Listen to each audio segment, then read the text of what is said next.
Alrighty. Along with this new era of myths and legends that'll be coming up soon, we have the next marquee character that'll be releasing, Starkiller Luke concept. So I guess this isn't the traditional Starkiller, this is a different one. I guess I'm confused. I was gonna say this must be if Vader got Luke, maybe, but I guess not, because this says it's alignment light. He's not dark side. So anyway, I guess let's just get it. Unit name, Starkiller, Luke concept, alignment light. Categories, support, rebel, unaligned force user. Okay. So I guess he's going to work under a rebel team, unless he has some kind of synergies for an unaligned team, like under Seer Junda or something, but otherwise, I guess he's a rebel.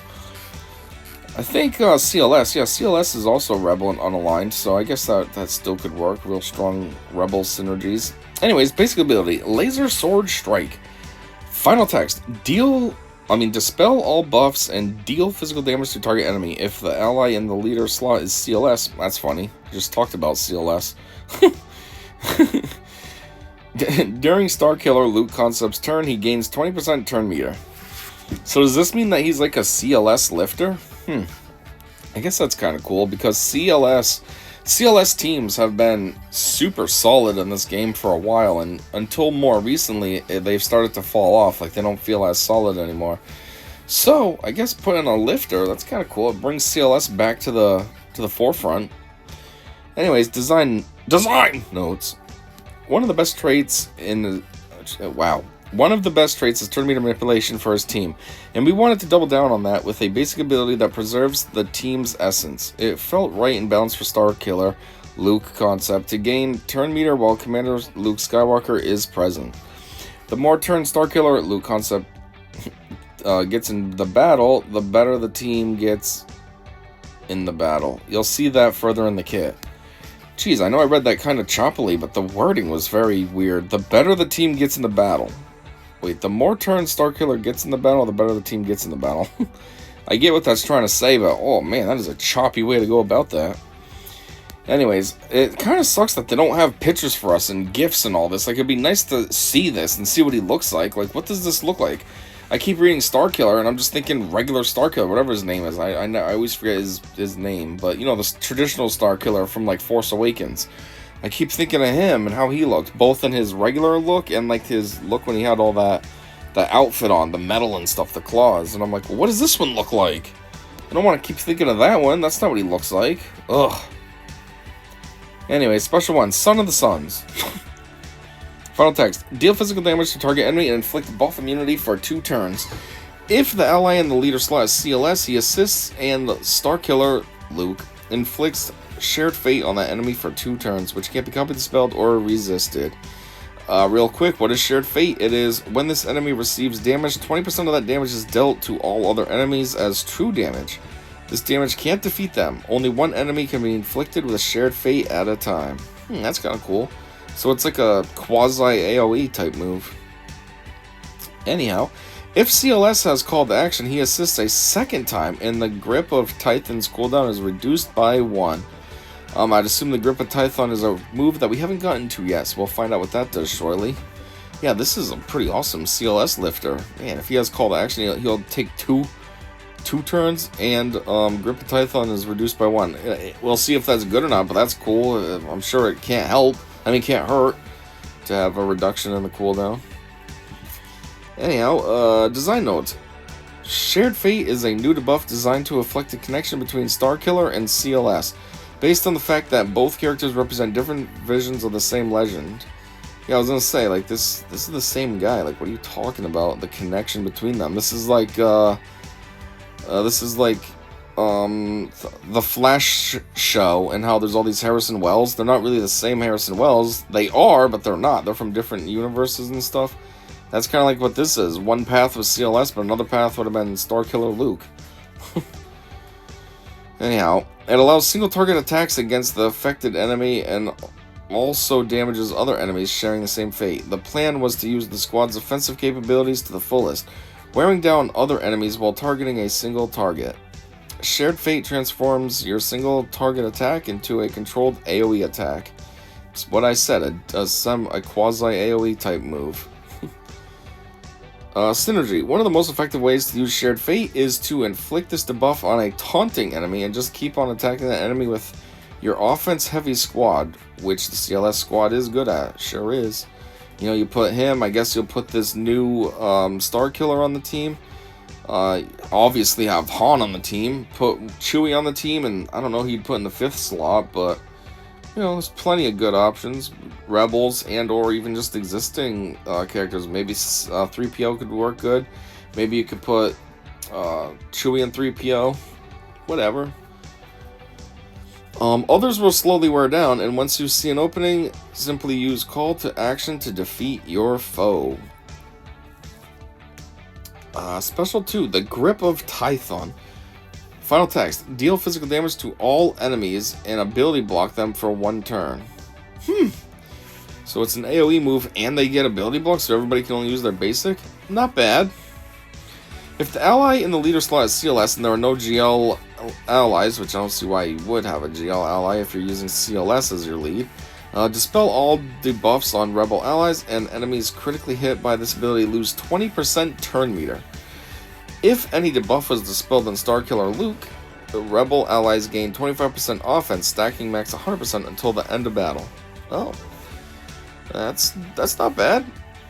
You know, dispel all your debuffs, and enemies that were critically hit by this AoE style move, you can gain 20% turn meter.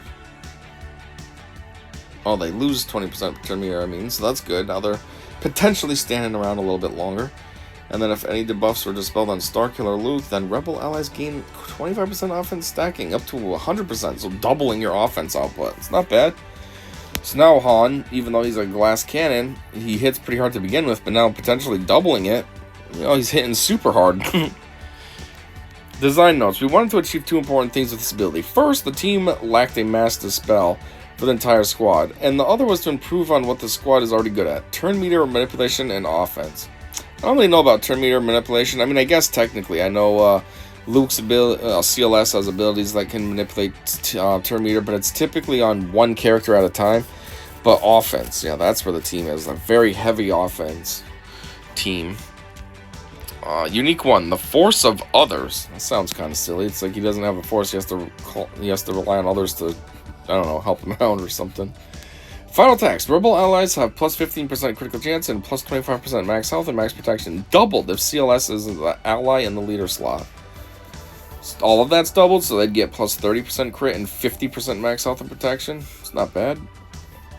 If the ally in the leader slot is CLS and there are no GLs, whenever a rebel ally critically hits the target enemy, that enemy is exposed for 2 turns. Whenever an enemy with Shared Fate uses a special ability, increase the cooldowns of all other enemies by 1. With Shared Fate uses... okay. The first time an ally gains guard, Starkiller Luke concept, and all rebel attacker allies without guard gain it for 2 turns. How would you gain guard, though? The first time an ally gains guard? Was that in this kit, or a different one somewhere? I don't know. I don't know anything about guard. Anyhow, whenever CLS gains call to action, all rebel allies gain call to action for 1 turn. Oh, that's weird. CLS, that's usually just locked down to him. It's a unique. Now the whole team's gonna have it? That's silly. While in Grand Arenas, okay, so here's an Omicron. It didn't tell us that there was going to be an Omicron.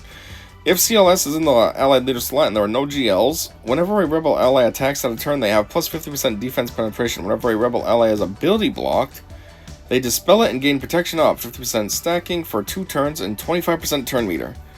Okay. Enemies with Shared Fate can't gain bonus turn meter, and whenever they start their turn, Starkiller Luke gains 50% turn meter. Alright, it's not a great Omicron, but, you know, it's not super terrible, I guess. First off, this team is very assist heavy, so a lot of times rebel allies should be attacking out of turn, which means they'll be gaining 50% defense penetration regularly. And then I guess whenever we're ability blocked, it doesn't matter at all because they'll immediately dispel it and gain protection up instead, which is a random trade-off, but alright. Plus 25% turn meter, so, you know, you get to take your turn a little bit sooner than later. You know, it's not great. When I did the kit reveal for Darkside Yoda, I felt like his Omicron was actually very solid. This one's okay. It does work with the masses, not the masses, but like the constant assisting type functionality of this team and such, but it's not, I don't know. It's alright. Anyways, design notes. Exposed has always been a core part of CLS's squad, and Starkiller loot concept builds on that strength. With Rebel allies now able to inflict Exposed through both basic and special abilities, along with increased critical chance, the squad can inflict Exposed more frequently than before. Honestly, I don't remember anybody really doing Exposed in this team. I feel like Exposed is more of a resistance type thing, not a rebel thing. Maybe the only one that does Expose is 3PO? I don't know. I don't remember the other guys doing that. But okay. Anyway. Guard and Call to Action are impactful buffs in the squad, but not everyone can take full advantage of them. We wanted to change that, so from now on, every Rebel ally will be able to gain Guard and Call to Action. Again, I'm not sure what Guard is. Call to Action, though, that's something that used to be just Luke's or CLS's, so yeah, now this is kind of cool. The whole team can get it. It's kind of cool, but also kind of silly, because I'm just used to it being a CLS thing. For Grand Arena, we wanted to lean into the assists and counterattacks that define the squad's playstyle, building on those strengths and making them even more impactful. Also, pin down enemies with shared fate, and allow Starkiller Luke to gain some sort of advantage when the enemy with shared fate takes a turn. Yep. Anyways, 1, 2, 3, 4. It's only a small kit. Only 4 abilities. 1 unique, 2 specials, and a basic. Alright. Well, what's the community think? We have this dumb cathartic crap. Who drops out of the CLS squad then? Hey, that's what I was wondering. Not really sure who you would swap out. Obviously, you'd want this guy in the team. He's 100% synergetic with CLS, so you need him there, but, like, who do you ditch? I don't know. Because I'm thinking it would be CLS, this guy, you know, Starkiller, Han, Chewie, and then who's in the 5th slot? There's a lot of options. I don't really know who. Do you put R2? The problem with R2, though, is R2 has direct synergies with GL Leia. I always use him with GL Leia because she has direct callouts in her kit. But R2's kit itself does offer some boost and stuff, like number crunch and all that, based on the squad, so that can add some boosts there that we might want. You know, you could put 3PO on the team. Obviously, he's a very solid support character. You could put Chewie and 3PO. They're a solid enough character. I don't really know who you'd put in the 5th slot. Anyways, being with CLS isn't quite what I had in mind for a light side Starkiller tune personally, but a CLS lift isn't a bad thing, and this kit seems fun enough. I'll give it a shot. I'm whelmed. So far, Mara has me excited. Darth Jar Jar and Starkiller, I'm whelmed. Yoda feels like too much. Here's hoping the rest of the kits are back to Mara level. Yoda feels like too much. Yoda feels cool. What are you talking about? It feels solid. I like it. He's a healer and he does a great job at what he's designed to do. I think his Omicron's very good. What are you complaining about? Holy, this is amazing. Keep him coming. My Chewie is already with the Wookiees, so this is perfect. So now CG is taking rejected concept characters and putting them into the game. Wow. Why don't we add real characters like Nin Nub? Oh, that would be kind of goofy. Not these lame characters. Not spending monies on these. I don't know how to feel about this. I get it, the hate that some of these people are given, like calling it lame characters. I wouldn't say that they're lame, but, you know, they're not real.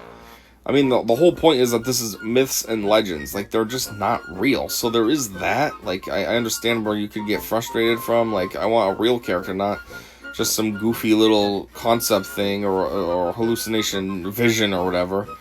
But at the same time, you know, it is kind of fun, I guess, to have something silly. It's not like they're making these up, at least. They do exist in, like, the expanded lore. You know, it's not like like with Sorty and Captain Drogon. Those are just straight up invented by CG. At least these are kind of real. Like Darth Jar Jar. Sure, he's not canon, but everyone talked about him. He's kind of real. I don't know. Anyways, this isn't Lightside Starkiller. This is the original concept of the character that would become Luke. Oh, is that what this is?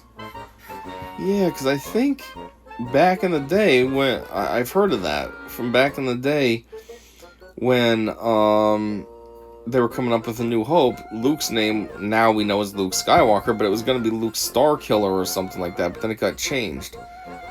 So is that what this is? I didn't put that together until right now. Oh. What is this bleep? Since this kit allows to put expose an enemy, then maybe C-3PO. That's what I was thinking, because that's the only thing that would work synergetically if you kept 3PO. Because he has, I'm pretty sure he's the only character in that squad that has expose. So he's gonna expose, and then this lifter could have expose. And, you know, I guess that's how it would play together. I don't know. So maybe the team would be CLS, this Starkiller, Han, Chewie, and 3PO? Is that the team? I don't know. I mean, I guess there's a lot of room to experiment and do some theory crafting and stuff, you know what I mean? You have the core 4 and then just plug away and see who fits the best in the 5th slot. You never know, maybe it'd be somebody random like Captain Rex. And I don't mean the clone one, I mean like the one that came out later that doesn't wear his helmet and stuff. He's a little thicker looking. That one, the newer one, maybe he's a good option to put there or something. I don't know. Anyways, I guess that's all. So yeah, I wish we had a picture. It'd be nice to see what he looks like instead of this nonsense of nothing, but okay. So yeah, a CLS lifter. That's kind of cool. It's kind of silly, kind of random, but you know, I guess it's kind of cool. I'll take it. Like I said, CLS used to be a very solid team, then it's kind of started to fall off, so this could be good to at least elevate it again. Obviously, it's not going to be super OP because it's not going to be a GL level or anything, but at least if it's a lot more relevant again, that'd be nice. So anyways, yeah, thanks for listening to this with me, and until next time, I said see ya.